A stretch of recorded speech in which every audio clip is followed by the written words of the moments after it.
Son las 8:40, vamos inmediatamente con nuestro panel de conversación. Tenemos acá en el estudio, saludamos al director ejecutivo del Centro de Estudios del Desarrollo, Claudio Pérez. Claudio, como siempre, muy bienvenido. Muchas gracias, Patricio, un gusto estar con ustedes nuevamente. Y misma cosa con Fernanda García. Fernanda, muy bienvenida como siempre. Muchas gracias por estar acá. Gracias, Patricio. Hola, ¿cómo estás, Carlos? Claudio, perdón. Sí.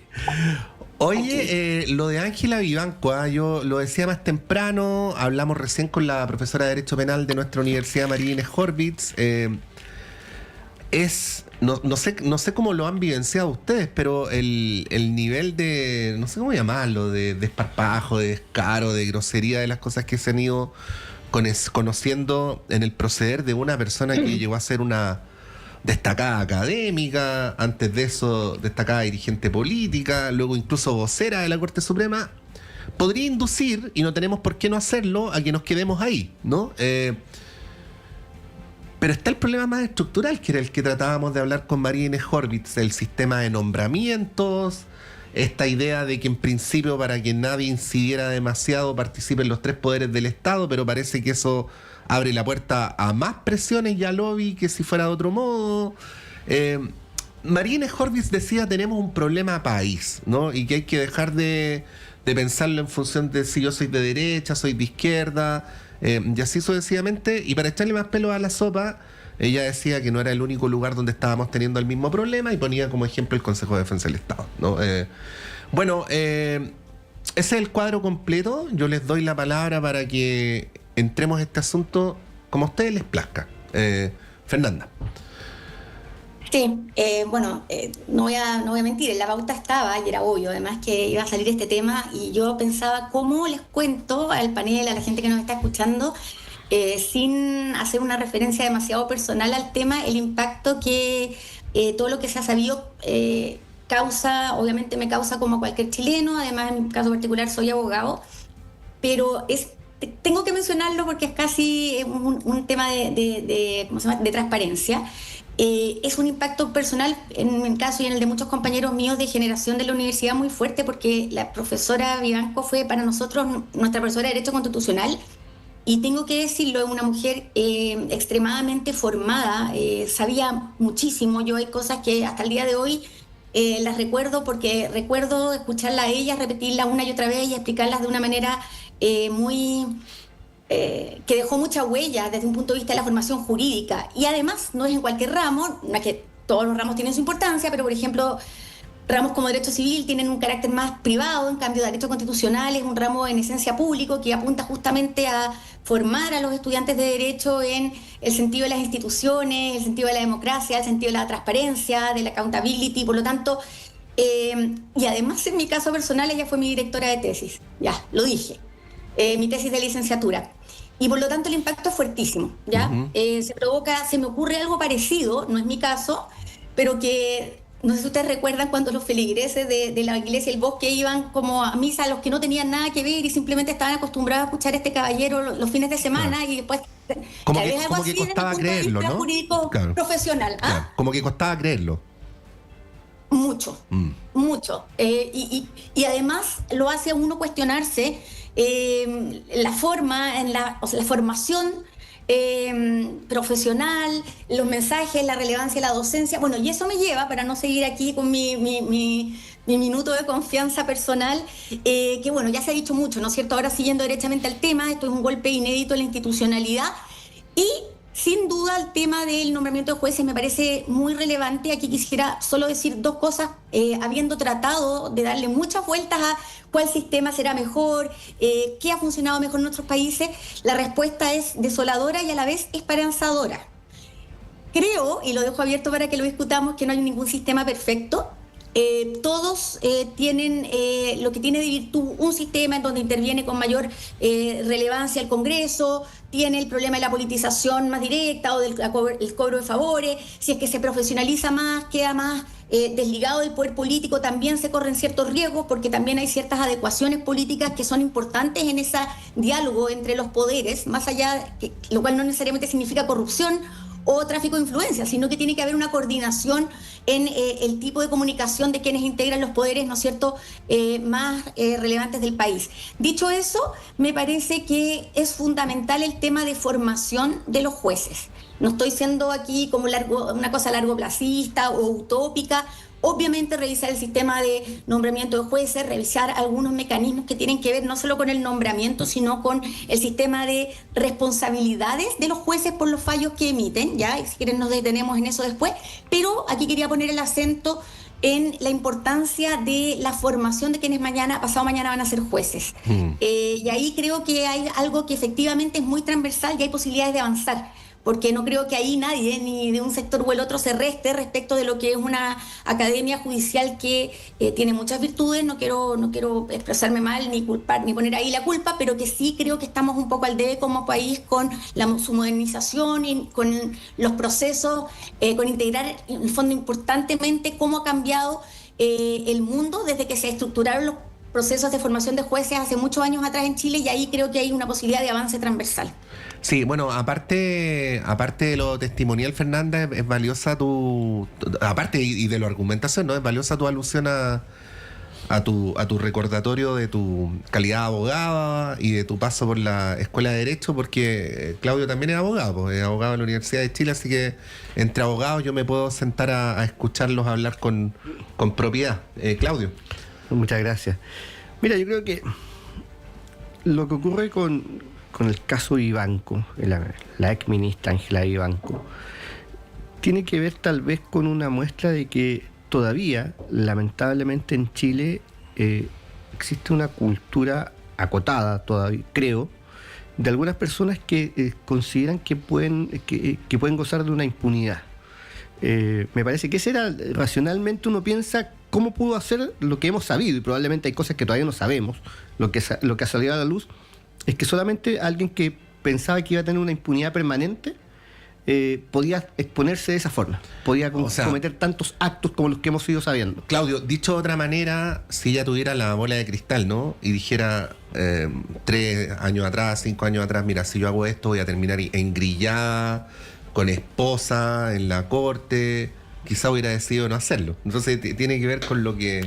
Claro, tal vez, pero ella probablemente en su lógica, y creo que hay un círculo de personas todavía en Chile acotado, así lo espero que sea, y así lo entiendo, que cree que puede hacer lo que quiera usando el poder, usando la función pública. Y yo creo que eso es muy complejo, por un lado. Y lo que debe haber por parte de la sociedad civil, de la ciudadanía, es un total rechazo a ese tipo de actitudes, a ese tipo de superioridad que pueda existir.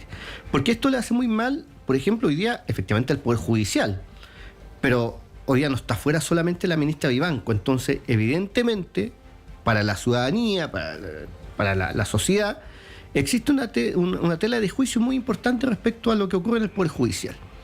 Han aparecido algunas encuestas en el último tiempo y un porcentaje importante de los chilenos que cree que finalmente las aristas los temas judiciales no necesariamente se resuelven con criterio jurídico, sino que imperan otros criterios.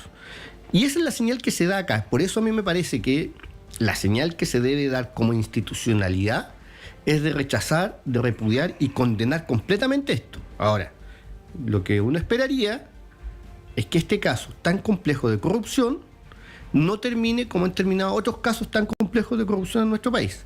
Estoy pensando en los casos de SQM y los casos de Penta, que después de tantos años todos sabemos cómo terminaron jurídicamente, más allá del escrutinio público que uno puede hacer. A mí me parece que esto es gravísimo. Tenemos que tener un poder judicial que pueda efectivamente gozar de la mayor legitimidad posible como sociedad. Y por eso estos casos hay que condenarlos, hay que investigarlos y sancionarlos drásticamente. Yo tengo la esperanza de que eso ocurra. Ahora, volviendo al punto de inicio, me parece que el nivel de criterio con el que actuó la ministra Ángela Vivanco no puede explicarse sino con alguien que pensaba que siempre iba a gozar de una impunidad. Y tal vez hay una parte del sistema que piensa que eso puede ser así, que hay personas intocables en nuestro país. Y yo quiero creer que eso no es así en nuestro país y que la institucionalidad va a funcionar completamente. Ahora, dicho eso, no hay modelos completos de mecanismos de nombramiento de jueces. Perfectos. Todos tienen deficiencias. Ahora, creo que el mecanismo nuestro hay que perfeccionarlo completamente. Yo tengo dudas si hay que eliminar la participación de todos los poderes del Estado en el nombramiento de jueces. No sé si un sistema distinto a ese, hay una propuesta que se está discutiendo en el Congreso Nacional, necesariamente va a ser mejor. Si el hecho de que solamente los miembros del Poder Judicial nombren sus reemplazantes, nombren sus ministros... Probablemente eso profundizaría la endogamia. Probablemente la profundizaría. No sé si eso es mejor. Yo lo que creo que es necesario en cualquiera de los sistemas son los mecanismos de control que deben existir, por un lado. Y por otro lado es que yo creo que efectivamente hay un tema de cultura jurídica y política que yo creo que es el trasfondo de todo esto, que tiene que ver con que las instituciones funcionen bien y tiene que ver con que a todos se les trate por igual. Por ejemplo, aquí cuando han habido casos de ministros involucrados, por ejemplo, se nota, la ciudadanía percibe que hay un trato distinto frente a las situaciones. Y eso yo creo que es el trasfondo de lo que estamos viviendo hoy día. Cuando hay personas que sienten que pueden tener un trato distinto, un trato privilegiado, eso genera una cierta sensación de impunidad, que yo creo que ese es el problema más complejo que tenemos hoy día como sociedad. Sí, bueno, son a veces detallitos, pero como uno proviene del mundo de las comunicaciones, estas cosas pesan. Por ejemplo, cuando la ministra sale de su domicilio el día domingo en la noche, sale con un suéter encima de las manos para que no se le vieran las esposas, ¿no? Son cuidados que uno podría decir está bien tenerlos con cualquier persona, pero de repente se produce la percepción de que no se tiene el mismo cuidado con todas las personas. Ayer también su abogado pidió que ella pudiera participar de la audiencia sin las esposas puestas, lo cual, mirado en el papel, es del todo razonable, pero produce estas otras connotaciones porque se supone que no a todo el mundo se le hacen las mismas concesiones. Ahora, volviendo al sistema de nombramientos, porque Marina Horvitz, Fernanda, decía algo... A ver, la voy a parafrasear para que no se piense que la estoy citando textual, pero entendí lo que ella dijo es que el solo mérito hacía muy difícil que alguien pudiera desarrollar carrera dentro del Poder Judicial. El solo mérito, ¿no?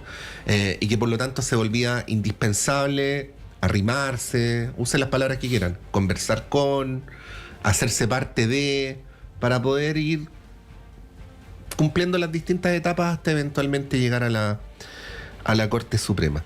Y se produce esa gran pregunta sobre el sistema de nombramiento, porque tú tienes razón, Claudio, cuando uno revisa otro sistema de nombramiento, cada uno tiene sus propios problemas, ¿no? Pero a ese respecto, ¿en qué piensan que podríamos mejorar? Pasa, por ejemplo, o como ha ocurrido en casos anteriores con los fiscales nacionales, y en este voy a dejarlo hasta ahí, que uno sabe que hay que convencer directamente a tal o cual senador o a tal o cual diputado para... entonces el problema se empieza como a agrandar, ¿no? Fernanda, ¿qué podríamos decir al respecto cómo lo ves? Sí, de inmediato hay una cosa que no quiero que quede ahí un poco de lo que conversaban antes, lo que mencionaba Claudio.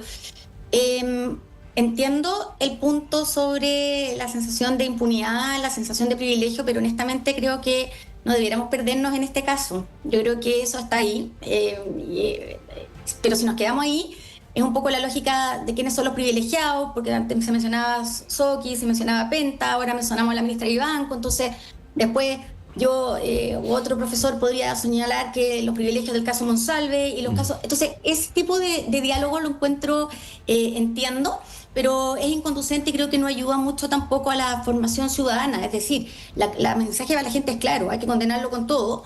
La corrupción está en todas partes, es transversal y atraviesa no solo todos los poderes del Estado y la empresa y el mercado y las relaciones personales entre ciudadanos también cotidianamente, y por lo tanto es algo que hay que tener una sola voz para condenarlo, pero no creo que la discusión aquí sea el tema de los privilegiados, honestamente. Dicho eso, ¿cómo avanzar? Yo insisto, vuelvo al punto, ¿no? Y no solamente al tema de la Academia Judicial. Yo creo que a lo que a nosotros nos falta, más allá de un mecanismo u otro, yo sí comparto, insisto, que estoy de acuerdo con que intervengan distintos poderes, es la profesionalización de la formación del juez y el sistema de calificación de jueces que vaya en función no solamente de cantidad de causas, sino de el tipo de fallo, el tipo de sentencia que desde lo más pequeño, desde las causas, desde cuando partimos de juzgados de letras, de juzgados de policía local, desde los primeros niveles, ¿no es cierto?, desde que se imparte justicia, y lo mismo con los tribunales penales, ¿no es cierto?, vaya habiendo una capacidad de premiar o de reconocer el mérito de los jueces que lo hacen bien, y a la vez de no permitir el avance, ¿no es cierto?, de jueces que incurren en prácticas que también están reñidas con la transparencia a nivel muy micro, porque ojo que esto es un tema de esta expresión, ¿no es cierto?, el que es fiel en lo poco es fiel en lo mucho, y a la inversa ocurre igual. Y por lo tanto, aquí es un caso muy mediático que se está viendo. Estamos hablando de grandes empresas, un litigio, ¿no es cierto?, entre la empresa bielorrusa y Codelco, que más Panzers, más gigante. Estamos hablando de una ministra de corte, pero si nosotros pensamos, por ejemplo, el sistema norteamericano, que está lejos de ser un modelo de virtud, pero sí existe un hecho, que es que los supremos son jueces de carrera, ¿ya? La profesora, yo misma les decía inicialmente, era una destacada jurista en el sentido de una destacada académica del derecho constitucional, que sin duda tenía mucho mérito y conocimiento jurídico para llegar al cargo, pero no era una jueza de carrera. Ahora, también hay jueces de carrera que podrían estar en la misma situación, pero lo que quiero decir es que la posibilidad de ir como pesquisando esa responsabilidad, ese profesionalismo en el ejercicio de la función judicial se aumenta si es que uno pone su acento en la profesionalización de la función judicial, y eso, guste o no, de la mano va con también retribuciones y con expectativas profesionales que sean interesantes, porque hoy por hoy lo que ocurre es que también en la Chile, yo lo sé, porque aquí ahí Claudio, ¿no es cierto?, es alumno ahí de Pío Nono, existe una valoración institucional mayor quizás que en otras facultades de lo que es la carrera judicial, pero eso en el fondo extrapolarlo, ojalá hacerlo que sea un paso lo que nos pasa con los profesores, ¿no es cierto?, que sea algo valioso, una carrera interesante para quienes estudian derecho, de repente para los mejores alumnos, que vean esa carrera judicial, como ocurre muchas veces por eso pongo el ejemplo de Estados Unidos, que es una democracia con muchos problemas, ¿no?, pero para efectos de lo que es llegar a los poderes superiores, a ser ministro de la Corte Suprema, son verdaderamente personas que han ocupado todos los cargos, todos los posibles niveles en la administración de justicia y han mostrado una carrera intachable, y por lo tanto es difícil que una vez que llegan a posiciones en las que tienen que fallar, por ejemplo, sobre temas como el aborto, todo el mundo sabe lo que piensan, pero nadie va a poner en duda el rigor del argumento jurídico, tanto para fallar en un sentido como el otro. Son personas que tienen tal prestigio jurídico que jamás por ni 100 ni 1.000 millones en el fondo pondrían eso en juego. Es la visión que existe de esa carrera judicial, y eso es lo que yo quiero aquí poner como destacar, porque creo que eso es lo que más nos blinda en el fondo contra la corrupción. Sí, sin analizar el tema de la carrera, fíjense que si uno hace el paralelo con otros tipos de conversaciones que solemos tener en estos paneles, Fernanda, Claudio, por ejemplo, el tema de los operadores políticos, ¿no?, o el de los funcionarios públicos. Ahí permanentemente se hace alusión a lo importante que es que haya funcionarios públicos de carrera, que puedan servir a distintos gobiernos y así sucesivamente. Bueno, María Inés Horvitz, disculpen que la cite por tercera vez, pero que fue integrante del Consejo de Defensa del Estado, se hizo aquí al aire en directo la pregunta de qué pasaba cuando había abogados del Consejo de Defensa del Estado que eran brillantes litigantes, que tenían la legítima aspiración de llegar un día al Consejo de Defensa del Estado, a integrar la parte superior del Consejo, y que de repente aparecían nombrados exministros del gobierno tal, exministros del gobierno tal otro. Claro, y se hacía la pregunta respecto a cuál es el mensaje que eso transmite para afuera, ¿no?, pero también para adentro. Estoy de acuerdo. Claro, Claudio. Por eso yo creo que, siguiendo tu línea argumental, Patricio, uno puede hacer muchas normas, muchas reformas legales, muchas reformas institucionales, pero para que esas reformas institucionales funcionen, supone que existe algo tan básico que uno de perogrullo lo olvida, que es criterio. Porque tan igual que no ha habido nombramiento de las características que tú señalas, tan igual ha ocurrido, por ejemplo, en el Tribunal Constitucional o en otras instituciones, en otros órganos colegiados con el tema de los nombramientos. Porque evidentemente cuando uno tiene instituciones tan importantes, más allá de la discrecionalidad que está bien que tiene que otorgarse a quien va a hacer el nombramiento, uno espera que esa discrecionalidad sea hecha en base a determinado criterio de expertise, de experiencia académica, por ejemplo, de experiencia profesional y de algo tan complejo que es muy abstracto decirlo, pero que debiese ser alguien que va a mirar el interés público, que va a pensar en el interés público. Y eso es muy complejo tenerlo, pero eso no se logra solo a través de reformas institucionales. La aplicación de reformas institucionales supone un buen uso de esas normas por parte de quienes van a hacer los nombramientos. No sé si me explico en el punto, que es complejo señalarlo tal vez, pero que exista discrecionalidad para nombrar a alguien supone que quien hace ese nombramiento tenga la capacidad de elegir una persona adecuada para el cargo respectivo. Por eso todos los sistemas de nombramiento que existen, ninguno es perfecto, pero todos suponen que quien haga uso de ese sistema sea una persona que tenga la capacidad, el criterio para efectivamente hacer un buen uso. Claro, actúe con probidad, con sentido de bien con común. prudencia, Claro. para decirlo en esos términos, con prudencia, sentido de bien común, con criterio para poder hacer esos nombramientos. Entonces yo creo que eso es lo más complejo que tenemos hoy día en nuestros sistemas de nombramiento. Y yo creo que efectivamente hay un problema complejo ahí. Mira, volviendo un poco hacia atrás, la institución del besamano, todos sabían que existía en este país. Todos lo sabíamos, o por lo menos el mundo jurídico, los abogados, sabíamos que existía una institución que se llamaba besamano y todos sabíamos qué consistía la institución del besamano. Entonces, por mucho tiempo eso fue así. Por mucho tiempo, yo no quiero entrar en una lógica argumental compleja, pero por mucho tiempo todos sabían que para ser notario tenías que ser amigo de alguien. Uh-huh. Y la reforma al sistema notarial costó mucho precisamente por eso. O uno de los motivos por los que costó mucho fue precisamente por eso. Porque existía un sistema de nombramiento que todos sabían que era una nebulosa jurídica. Que había que conocer a alguien, que había que saber. Yo creo que para bien hay que hacer reformas y terminar con esas malas prácticas, y sobre todo en lo que significa nuestro sistema institucional.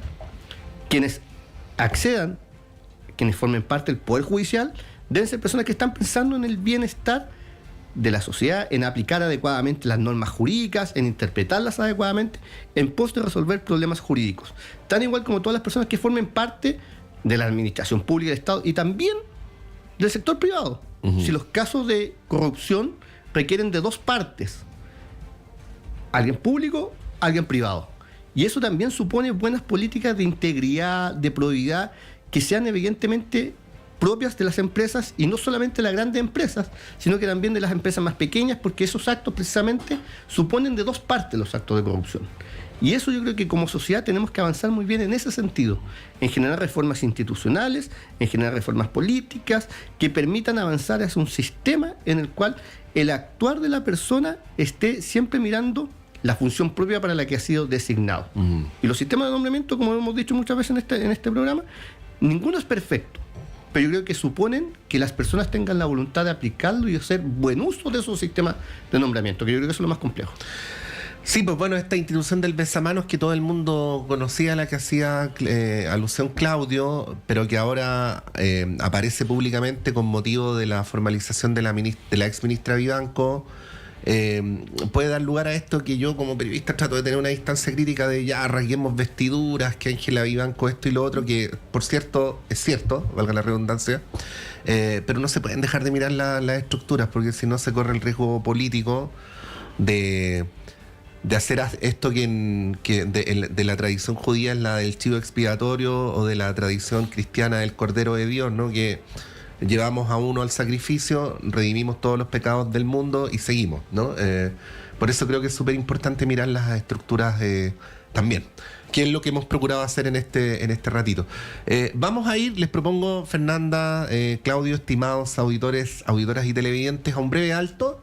Y a la vuelta volvemos con otros temas, porque está muy intenso el fin de enero en nuestro país, y para qué hablar fuera de la frontera.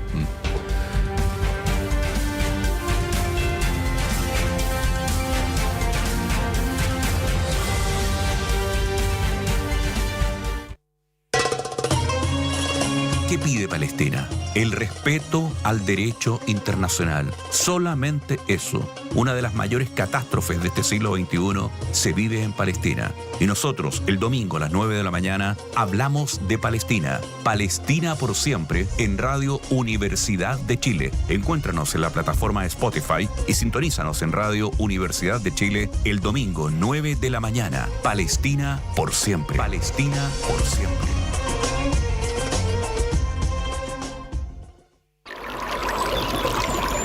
Aguas Trayén o Cascada en Mapudungún es la mejor agua purificada con tecnología de última generación. Para más información, visite su página web www.aguastrayen.com.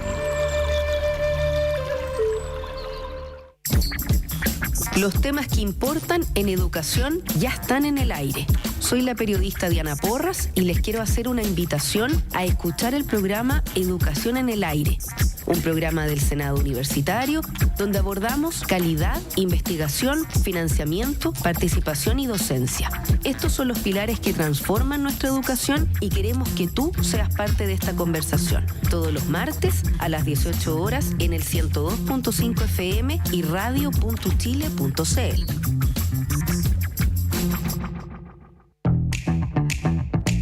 Cada semana te invitamos a un viaje por el fascinante mundo de las artes y la cultura con el boletín creativo DICREA. No te pierdas las noticias más importantes en pocos minutos, todos los jueves a las 14 horas y sábados a las 10 horas.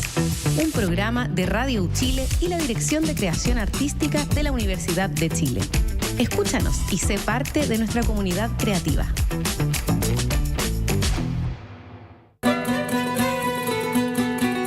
Radio Universidad de Chile, 102.5 en la banda de frecuencia modulada, te invita a escuchar Caleidoscopio de la Salud.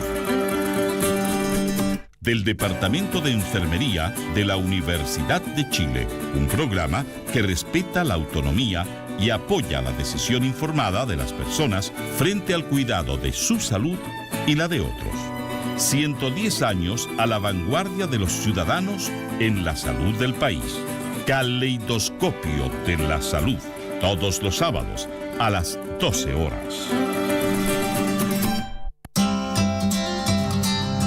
Este viernes 30 de enero viviremos un día memorable para la música chilena en Sala Máster de Radio Universidad de Chile. Se presentarán reconocidos músicos chilenos del canto nuevo.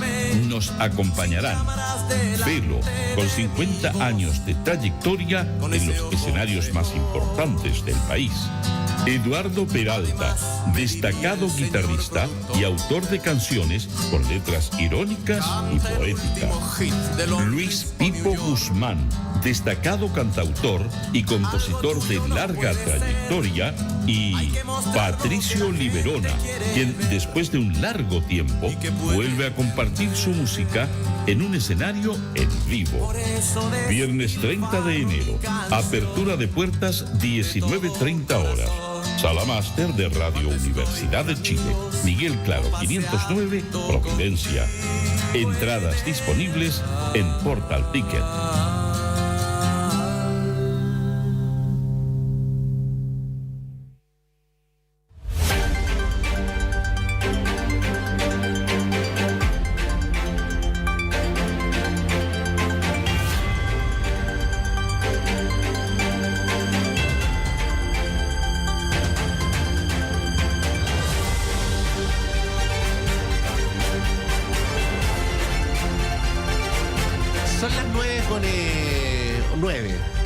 Continuamos en Radio Análisis en esta mañana con Fernanda García y con Claudio Pérez. Quería llevarlos a la batahola que ha generado no el nombramiento, sino los coletazos del nombramiento de Trinidad Steiner como ministra de Seguridad.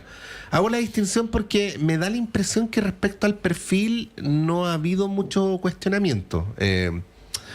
Recordaré, por ejemplo, que hace pocos días atrás, antes de conocer el gabinete del presidente Kast, estuvo acá en la radio el ministro de Seguridad actual, Luis Cordero.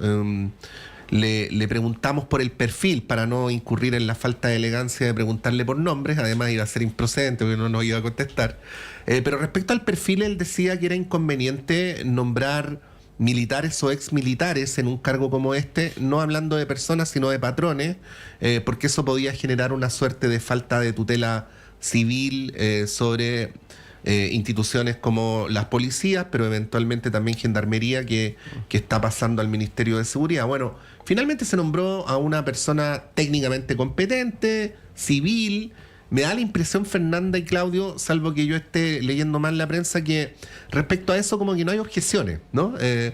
sino que hay dos cuestiones posteriores que son las que han generado debate. Primero, ¿hasta qué punto es lícito conversar con una fiscal en ejercicio para ofrecerle un cargo político? También ahí está la pregunta de con cuántos días de anticipación o semanas o meses ha de sostenerse esa conversación para tal efecto. Y lo segundo es, aunque yo sé que es muy temprano para esto, así que no quiero ser injusto, pero al menos lo esbozo, ¿no? Que era la primera aparición pública así en términos estrictamente políticos de la nueva vocera, e inmediatamente se abre un flanco, ¿no? Con esta entrevista que dio el fin de semana en la prensa. Claudio, ¿cómo es lo que está pasando? Sí, a ver, yo quisiera ser bien cuidadoso en esto porque evidentemente es complejo. ¿En qué sentido? Me parece que el paso de una autoridad de estas características encargada de la persecución penal a un cargo político. El Ministerio de Seguridad Pública, por más que tenga una función importante en el Ministerio de Seguridad Pública, es un cargo de confianza política. Hace que existan preguntas, dudas. ¿Desde cuándo existía esta conversación? ¿Qué nivel de cercanía, para decirlo en esos términos, existe entre alguien que ejerce una función importante en materia de persecución penal con quienes van a tomar decisiones importantes en términos políticos? Yo lo quiero dejar hasta ahí. Creo que es legítimo preguntarse, y lo expreso a nivel de confianza.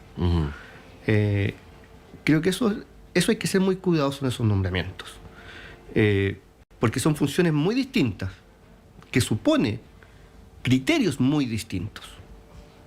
Resolver un problema con criterio político es muy distinto a resolverlo con criterio jurídico, y puede llevar a resultados muy distintos. Entonces yo creo que con eso hay que ser muy cuidadoso, y es legítimo que la ciudadanía pregunte o quiera saber antecedentes desde cuándo existía ese diálogo. Voy a agregar algo más, porque ese diálogo puede haber existido durante mucho tiempo, y de no ejecutarse ese nombramiento tal vez podría haber seguido por mucho tiempo. Entonces, a mí me parece que hay que ser claro en ese tema. O sea, no solamente este diálogo durante el tiempo que ha durado, sino los diálogos, ¿no? Entre el sistema político y los fiscales. Es que a mí me parece que eso hay que ser súper transparente. Hay que ser súper transparente. Por lo mismo que conversábamos en el bloque anterior. Sí, po. Porque hay que ser súper transparente porque, de nuevo, estamos con un nivel de desconfianza en las instituciones por parte de la ciudadanía que a mí me parece que es alto y es preocupante. Y yo soy partidario que las instituciones hay que fortalecerlas. Yo acá en muchos otros programas he hablado siempre de la función importante y relevante que cumple el Ministerio Público, y en muchas ocasiones cuando se ha cuestionado su funcionamiento, yo he dicho hay que dejar que las instituciones funcionen, aun cuando uno a veces es crítico de cómo funcionan, pero hay que apuntar a fortalecer las instituciones. Y a mí me parece que por eso hay que ser súper claro y transparente en este tipo de cosas para seguir fortaleciendo las instituciones. Sí. Esto, Fernanda, para ampliarlo, pero luego podemos volver cuando y como quieras, se da además en un contexto donde en casi todos los últimos casos, digo 3 años hasta ahora, de repercusión pública en los cuales han estado implicados políticos o hechos de gran connotación social, por las razones que sean, el mundo político ha terminado pronunciándose sobre la supuesta imparcialidad de los fiscales, ¿no? Ustedes recordarán, por ejemplo, que en el caso del fiscal Cooper vino la acusación desde la izquierda de que era un fiscal de derechas, ¿no? O a otros fiscales se les ha dicho fiscales octubristas, y siempre es una complicación. Aquí hemos defendido esto de que diputados, senadores hagan ese tipo de declaraciones cuando hay investigaciones en curso. Lo planteo en el marco más general de lo que estamos conversando, no es directamente el punto, Fernanda, pero tú sabes, pues todo hace parte de cómo se delibera públicamente. Sí, no, yo comparto totalmente tus reflexiones. Es más, hoy día estoy jugada, voy a estar jugada con lo que voy a decir. Yo creo que este tema es más tema por lo comunicacional que efectivamente por la transparencia, y voy a aclarar por qué lo digo. Sin duda el tema de fondo es el tema, ¿no es cierto?, de la transparencia en los nombramientos, de las incompatibilidades, de la politización que puede implicar respecto de la Fiscalía. Pero aquí es donde las comunicaciones en materia pública no son, bueno, en ningún ámbito, pero especialmente en materia de lo que son la defensa, la protección de las instituciones, la protección de la fe pública, ¿no es cierto? Lo que es el equipo comunicacional de un gobierno, incluso de tantas reparticiones del Estado de Chile, no es tan accidental, es fundamental. ¿Y por qué lo digo? No sé cómo habrá sido durante la administración Boric, pero históricamente siempre en la moneda, ¿no es cierto?, se nombra un capellán, hasta el sacerdote que se nombra por parte de un equipo político que llega al poder tiene un color político. Es decir, los fiscales no están exentos de esto y no podrían estarlo.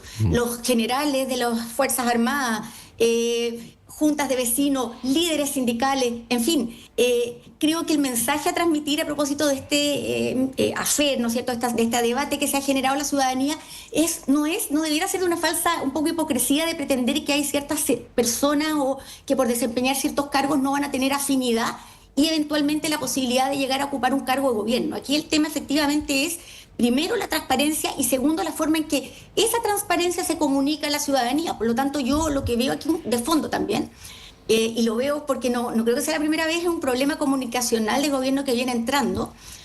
No lo quiero reducir a eso, pero tampoco minimizar. Yo creo que lo hemos conversado en otro panel aquí mismo. No es el primer error, ¿ya? Y no me refiero a Mara Cedini, sino que cuando el presidente electo dio su discurso inaugural, ¿no es cierto?, fue bastante comentado que él mostró una actitud distinta, ¿no es cierto?, respecto de su preparación comunicacional para dar ese discurso inicial, que es tan importante, ¿ya? Y más que el contenido, la gente, la opinión pública como que debatió de que se había visto un cast diferente, como quizá menos empaquetado, muchos dijeron improvisó, eso no estuvo bien, otros dijeron no, qué bueno que improvisó porque lo hizo más humano. Y para los que estamos de aquí tratando de analizar y hacer sentido de las cosas y comentarlo con la gente, lo que nos quedó por lo menos a varios en la retina fue, bueno, ¿entiende el gobierno o entenderá el gobierno o será capaz de superar esta idea de que propaganda no es lo mismo que comunicación? El gobierno y en particular el Partido Republicano ha sido muy efectivo, ¿no es cierto?, en su capacidad de transmitir mensajes masivos que colectan con el sentir de la gente en muchas dimensiones, ¿ya? Y han sido muy efectivos y tienen un equipo muy capaz en eso. Pero a mí, cuando vi el discurso inaugural del presidente, y por eso vuelvo a eso, dije, señal de alerta, porque yo entiendo el minuto de confianza, la alegría de ganar la presidencia de la República, pero fue muy fuerte el contraste con un guión estudiado, con un guión en el que no se cometían errores, en que todo parecía calzar. Puede que a algunos les guste, a otros no, pero estaba todo muy bien estructurado y además una capacidad muy articulada de responder los ataques de los adversarios políticos. Bueno, eso en el discurso se desarmó y ahora me parece que lo que vemos con la vocera es algo parecido. Honestamente, y podemos debatirlo, yo no creo, lo dijo alguien, creo que fue el diputado Ramírez, dijo, bueno, aquí no puede haber nombramientos con telepatía, o sea, no seamos tampoco en ese sentido un poco, insisto, hipócritas con la opinión pública. Evidentemente hay conversación, evidentemente hay cercanía en el ejercicio de distintos cargos públicos. Además, las autoridades se van conociendo, así como ocurre también en el mundo de las comunicaciones. Los periodistas que conducen programas tienen un nivel de acceso a otros periodistas que conducen programas que el resto de la gente no tiene, y eso no quiere decir que estén concertados, pero eso genera vínculos personales, genera el conocimiento de afinidades políticas, de cercanía. Por lo tanto, eso es natural y tiene que transparentarse, como comentaban ustedes, pero tampoco tanto. Para eso están las comunicaciones, para poder como contener y dar la sensación, transmitir también la sensación a la ciudadanía de que esas conversaciones, esas dudas, esos diálogos no necesariamente son espurios, sino que son parte de la humanidad del ejercicio del cargo, pero comunicarlo de una forma profesional. Y lo que yo creo que hubo aquí fue una comunicación no profesional de un vínculo que no necesariamente está teñido de una incorrección, y es más, tan grave es el error comunicacional a mi juicio que lo tiñe de esa duda colectiva y siembra la duda. De ahí que, y vuelvo a esto al punto inicial, en comunicaciones en lo público no es trivial, en nada lo es, pero cuidado ahí con confundir propaganda con comunicaciones y vamos a ver cómo el gobierno en el fondo enfrenta esta nueva etapa. en Sí. ese plano. Bueno, además es que además ocurre en el Ministerio de Seguridad, porque pasa lo siguiente. Fue el principal tema de campaña de Kast, ¿no? Y por lo tanto sería presumible, incluso me atrevería a agregar exigible, que uno esperara que el presidente electo pensó en el perfil del cargo tiempo A, o sea, no que se hubiera sentado después del 16 de diciembre a decir, chuta, ¿quién puedo nombrar ministro, no? O eventualmente cuál es el perfil, sería exigible. Pero lo que vimos durante los días posteriores eran perfiles que no tenían nada que ver. Un ex militar, el ex general Brazzaletti, que se mencionó, luego Carter.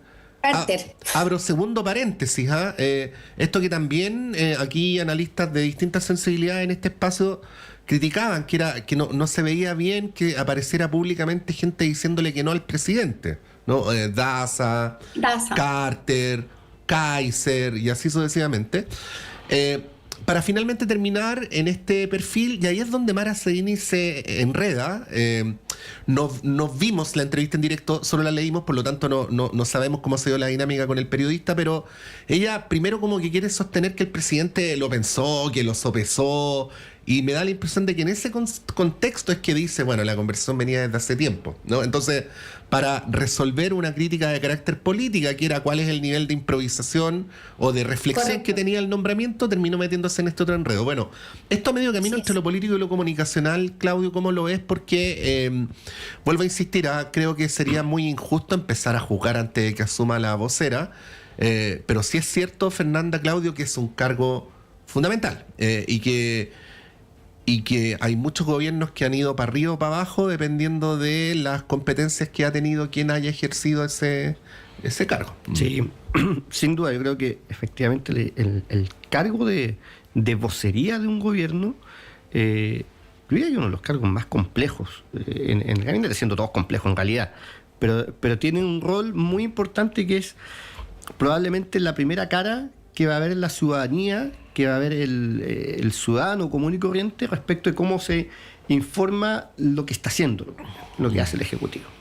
Evidentemente, la ministra todavía no asume. Hay que esperar cómo desempeña su rol una vez que asuma. Pero tú, el relato que haces, da cuenta también de que va a haber muchas cosas que mejorar, probablemente. Y tal vez yo diría muchas cosas que conocer muy al detalle. ¿En qué sentido? Conocer muy bien el impacto de la comunicación política. Yo recuerdo algunos voceros que tenían una capacidad tremenda de dar respuesta a una pregunta extensa solo con una frase. Y eso supone una capacidad muy importante. Frase ¿Como- con la como cual- quién, con- por ejemplo? frase con la que uno podía estar o no estar de acuerdo muchas veces. ¿En quiénes te acuerdas? No, o sea, no me acuerdo bien, pero me acuerdo varios que tenían una capacidad de una frase para dar respuesta Bueno, a un problema. Enrique Correa, por ejemplo, no era muy locuaz. No, y era cerrar, asertivo, y sí, cerrar. sí. Ya, y cerraban la pregunta, cerraban el punto con una frase. Yo creo que es una habilidad que tiene que trabajarse, pero detrás de esa habilidad, porque no solamente es esa habilidad, se supone o se requiere un conocimiento muy acabado del problema que sobre el cual se está consultando, sobre el cual se está respondiendo. Y yo creo que esa es una capacidad política, como digo, la ministra todavía no asume, va a haber que ver cómo resuelve, pero lo que quiero decir es que el ejercicio de la vocería supone una capacidad política muy importante. No solamente una capacidad comunicacional, no solamente ser alguien muy experto en el tema de las comunicaciones, sino que se requiere una capacidad política a lo cual se agrega Un fondo, dices tú. un fondo, Sí. un sustento político muy importante, a lo cual se agrega una capacidad comunicacional. Además, dicho sea de paso, estoy haciendo memoria hacia atrás, no sé cuántos de los voceros han sido periodistas, por ejemplo. Lo cual está bien o está mal, no tiene que ver con la profesión. No, en general no. En general no lo son porque supone mi punto es que se supone una capacidad política que después de esa capacidad política es comunicacional. Ahora, alguien que viene del mundo de las comunicaciones también puede tener esa capacidad política, por cierto. Esto no se trata de una profesión determinada. Lo que se trata mi punto es que tiene que haber una capacidad política y después ese conocimiento, esa capacidad política es la que debe comunicarse. Sí. A ver, pongamos dos ejemplos, Fernanda, del otro lado y ahí te devuelvo la palabra. Uno, el emblemático, Francisco Vidal, ¿no? Que a mí me parece que independientemente de si se coincide o se discrepa políticamente con él, es un súper buen tenista recibiendo el servicio, porque devuelve todas las pelotas, ¿no? Pero O sea, especialmente si se discrepa, hay que reconocerlo. sí, po, devuelve todas las pelotas. Pero a propósito de lo que decía Claudio, Vidal tiene un trasfondo, porque además es pedagógico, ¿no? Por eso es un buen vocero también en campañas políticas. Y está el otro contraste con Camila Vallejo, el segundo caso del otro lado que voy a citar, Fernanda, luego para devolverte la palabra, que algunos la consideran poco agresiva, ¿no? O la consideran muy fría, pero también tiene la cualidad de que no pierde la calma. Y transmite la impresión de que está muy en sintonía con el presidente de la República, ¿no? Uno no ha visto en estos 4 años una brecha que se haya abierto públicamente entre el presidente y la vocera. Eso también es una cualidad. Bueno, pongo estos ejemplos de referencia para luego volver al perfil, e insisto, por lo menos de mi parte no hay un espíritu de prejuzgar a la nueva vocera, sino situar la complejidad del desafío que tiene que asumir. Fernanda. Sí.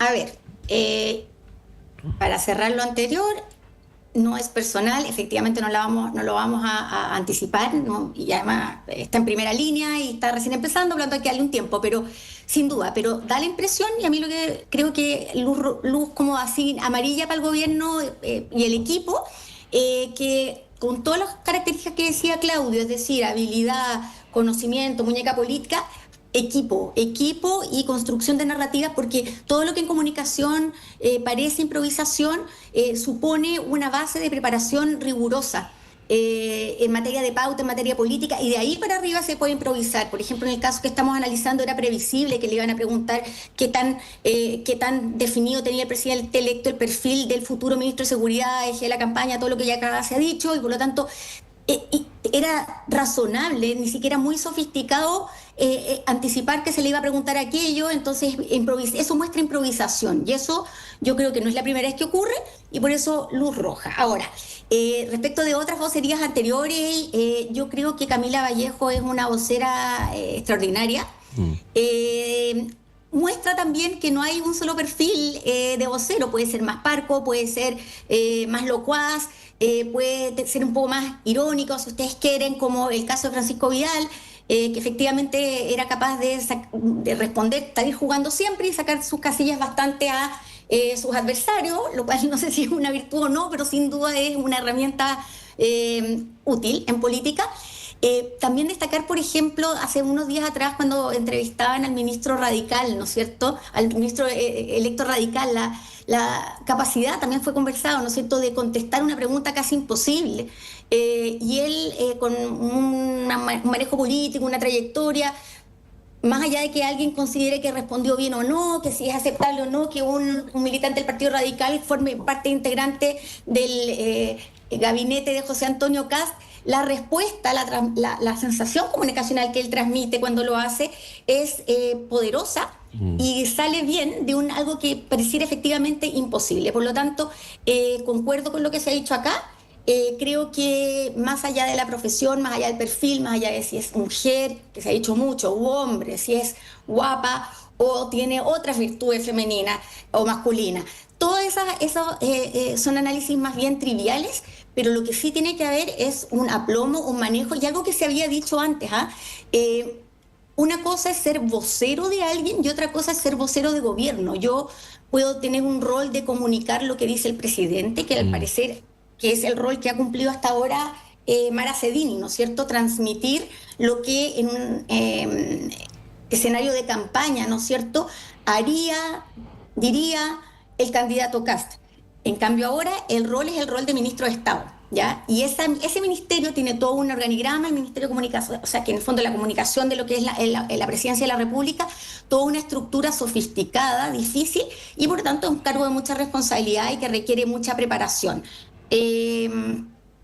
Unas preguntas nomás, pero creo que es un desafío y que, bueno, vamos a ir viendo qué también va pasando en estos meses. Vamos a ver cómo se van desarrollando las distintas aproximaciones con los distintos ministros electos también, porque como hemos dicho otras veces también acá, son muy largos estos 3 meses, que ya, bueno, nos queda menos, pero son muy largos, pueden pasar muchas cosas también. Es verdad, se nos acaba el tiempo, me van a disculpar Pancho, Tania, un minuto más, ¿ya? Sí. 30 segundos, yo sé que es muy injusto, pero los tips, nomás los titulares, les pregunto a ambos sobre lo que está pasando en Minneapolis, estado de Minnesota, Estados Unidos. Claudio Pérez. Bueno, creo que gravísimo. Me parece que hay un nivel de vulneración de derechos de las personas, un nivel de brutalidad, para decirlo en esos términos, brutalidad de los agentes del Estado, que es tremendo, que nos hace cuestionarnos efectivamente la concepción de democracia que existe probablemente en Estados Unidos, por cierto, pero la concepción de democracia que puede existir, donde se tolera ese tipo de brutalidad, me parece que hay muchas cosas que cuestionarse.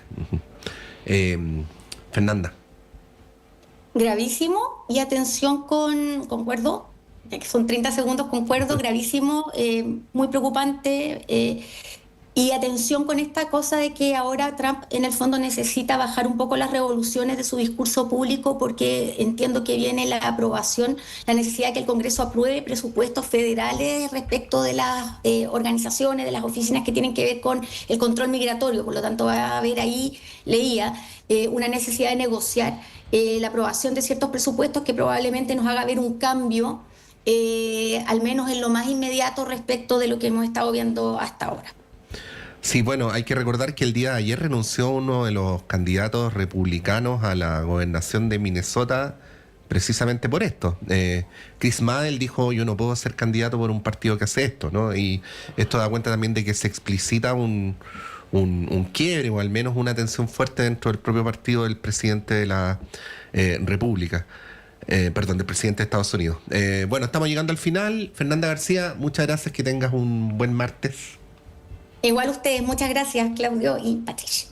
Claudio, muchas gracias como siempre. Muchas gracias, Patricia, un gusto, Fernanda. Quería invitarlos a ambos a que fuéramos a un breve alto, porque a la vuelta vamos a tener una entrevista que nos permite hacer un anuncio en nuestra sala máster. Yo no sé si llamarlo el fin del verano, el inicio de marzo, el inicio de la temporada, pero lo que realmente importa es que el próximo 25 de febrero va a estar en nuestra sala máster Víctor Heredia. Vamos a conversar con él a la vuelta de la pausa para adelantar este fantástico concierto de cierre de febrero que vamos a tener en nuestra sala máster, de la que están de antemano invitados. Vamos y volvemos.